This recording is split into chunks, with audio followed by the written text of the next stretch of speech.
প্রিয় দর্শক ও শ্রোতা মণ্ডলী, আসসালামু আলাইকুম। যেখান থেকে আজকের এই ভিডিও দেখছেন আপনাদেরকে জানাচ্ছি আন্তরিক শুভেচ্ছা। দর্শক, আজকে আমরা পবিত্র কোরবানির আগে কিছু করণীয় আমল সম্পর্কে আজকে জানার চেষ্টা করছি।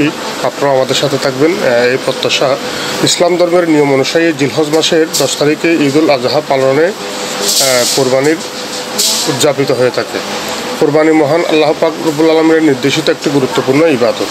সামর্থ্যবানরা যদি কোরবানি না করে হাদিসে তাদের নিন্দা জানানো হয়েছে।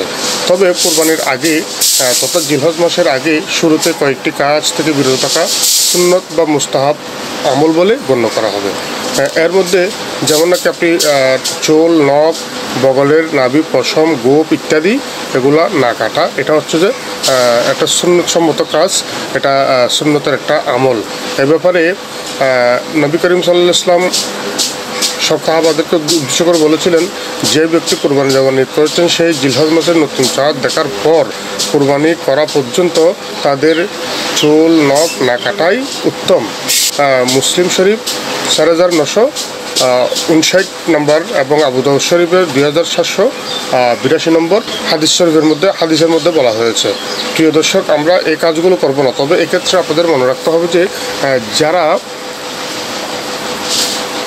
কুরবানি নিয়ত করেননি, যারা কুরবানি করবেন না, তাদের উপরে তাদের জন্য এই কাজগুলো নিষিদ্ধ করা হয়নি, এগুলো তারা করতে পারবেন।